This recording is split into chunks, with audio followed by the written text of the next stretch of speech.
નમસ્કાર મિત્રો, all in one એજ્યુકેશનમાં આપનું હાર્દિક સ્વાગત છે. આજે આપણે એક ખૂબ જ રસપ્રદ અને ગહન વિષય પર ચર્ચા કરવા જઈ રહ્યા છીએ. ચાલો આજે આપણે વાત કરીએ રાજકોટ જિલ્લામાં આવેલી ગ્રામ રક્ષક દળની 2026ની ભરતી વિશે. જે લોકો પોતાના સમાજ માટે કંઈક કરવા માગે છે એમના માટે આ એક સરસ તક છે અને આપણે એની બધી જ વિગતો અહીંયા સમજીશું. તો ચાલો શરૂઆત કરીએ. સૌથી પહેલાં તો એ જોઈએ કે આ ભરતી કેટલી મોટી છે. મતલબ કે રાજકોટના યુવાનો માટે આ શું તક લઈને આવી છે?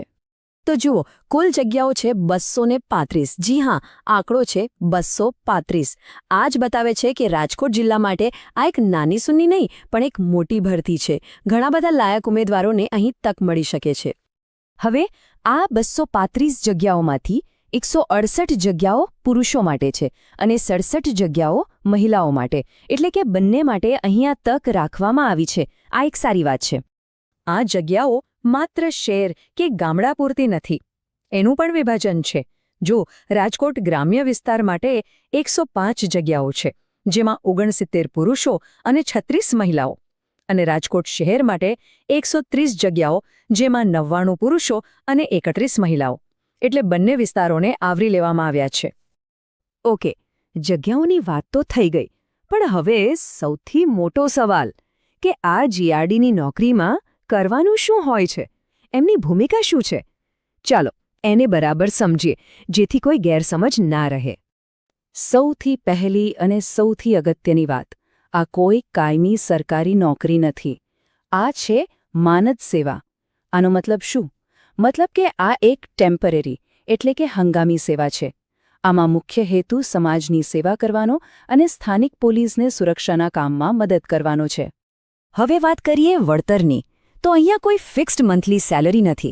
એના બદલે જેટલા દિવસ ડ્યુટી પર હાજર રહો એ દિવસનું 330 રૂપિયા ભથ્થું મળે છે. અને હા, મહિનામાં વધુમાં વધુ 27 દિવસ માટે જ આ સેવા લેવામાં આવે છે. આ વાત ખાસ ધ્યાનમાં રાખવા જેવી છે. ચાલો તો હવે એ જોઈએ કે આ સેવામાં જોડાવા માટે કોણ અરજી કરી શકે છે, એના માટેના નિયમો શું છે, મતલબ કે એલિજિબિલિટી ક્રાઇટેરિયા શું છે. જો આના માટેના જે મુખ્ય નિયમો છે એ બહુ સિમ્પલ છે. પહેલું, ઉમેદવાર રાજકોટ જિલ્લાના જ રહેવાસી હોવા જોઈએ. બીજું, ઉંમર 20થી 40 વર્ષની વચ્ચે હોવી જોઈએ. અને ત્રીજું, ઓછામાં ઓછું ધોરણ 8 તો પાસ કરેલું જ હોવું જોઈએ.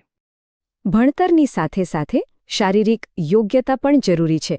પુરુષો માટે ઓછામાં ઓછી ઊંચાઈ 162 સેન્ટીમીટર અને મહિલાઓ માટે 150 સેન્ટીમીટર.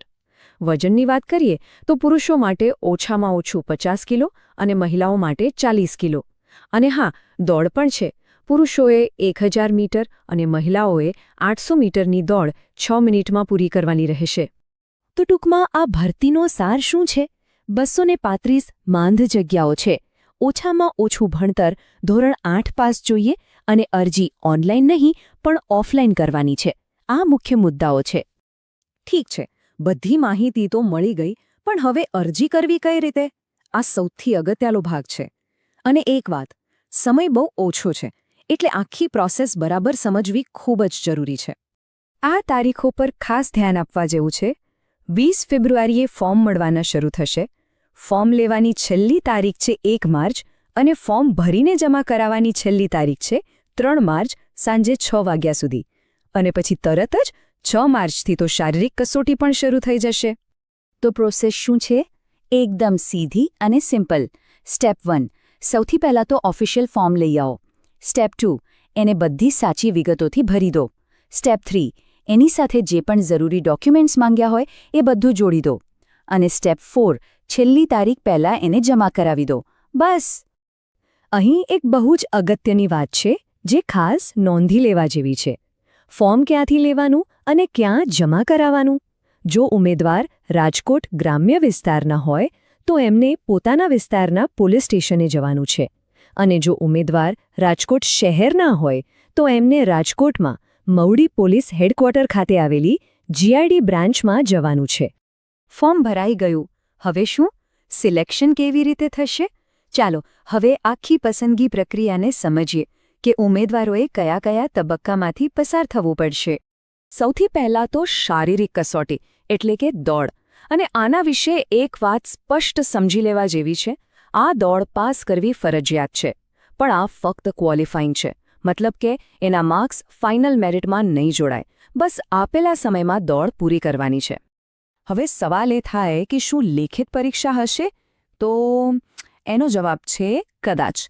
જો અરજી કરનારા ઉમેદવારોની સંખ્યા બહુ જ વધારે હશે તો મેરિટ લિસ્ટ બનાવવા માટે MCQ પ્રકારની લેખિત પરીક્ષા પણ લેવામાં આવી શકે છે. બીજી એક રસપ્રદ વાત, અમુક ખાસ લાયકાત હોય તો સિલેક્શનમાં ફાયદો મળી શકે છે, જેમ કે NCCનું સર્ટિફિકેટ હોય કે રાજ્યકક્ષાએ રમતગમતમાં ભાગ લીધો હોય અથવા તો હેવી ડ્રાઇવિંગ લાયસન્સ હોય. આવી વિશેષ લાયકાતવાળાને પ્રાથમિકતા મળે છે. તો આ આખી ભરતી પ્રક્રિયાની વાત થઈ. પણ અંતમાં એ સમજવું જરૂરી છે કે આ માત્ર એક નોકરી નથી. આ ભૂમિકા સાથે એક મોટી જવાબદારી પણ જોડાયેલી છે. એ છે સમાજની જવાબદારી. ગ્રામ રક્ષક દળનો એક ખૂબ જ સુંદર અને સશક્ત મુદ્રાલેખ છે, તમારી સેવા, તમારી સુરક્ષા. આ એક વાક્યમાં જ બધું આવી જાય છે. મતલબ કે પોતાના જ લોકોની સેવા કરીને પોતાના જ વિસ્તારની સુરક્ષા કરવાની આ એક તક છે. તો છેલ્લે દરેક ઉમેદવારે પોતાની જાતને એક સવાલ પૂછવાનો છે. શું આ સેવા એમના માટે સાચો રસ્તો છે? શું એમનામાં સમાજ માટે કંઈક કરી છૂટવાની ભાવના છે? કારણ કે આ માત્ર એક પદ નથી, આ સેવા અને સુરક્ષાનો એક માર્ગ છે. આશા છે કે આજનો આ વિડિયો તમને ગમ્યો હશે અને કંઈક નવું શીખવા મળ્યું હશે. આવા જ વિષયોમાં રસ ધરાવતા હો તો અમારે ચેનલ ઓલ ઇન વન એજ્યુકેશનને અત્યારે જ સબસ્ક્રાઇબ કરો અને આ વિડિયોને તમારા મિત્રો સાથે શેર કરો. તમારા મનમાં કોઈ પ્રશ્ન હોય તો નીચે કોમેન્ટમાં ચોક્કસ જણાવજો. ફરી મળીશું એક નવા વિષય સાથે. ત્યાં સુધી જોડાયેલા રહો. આભાર.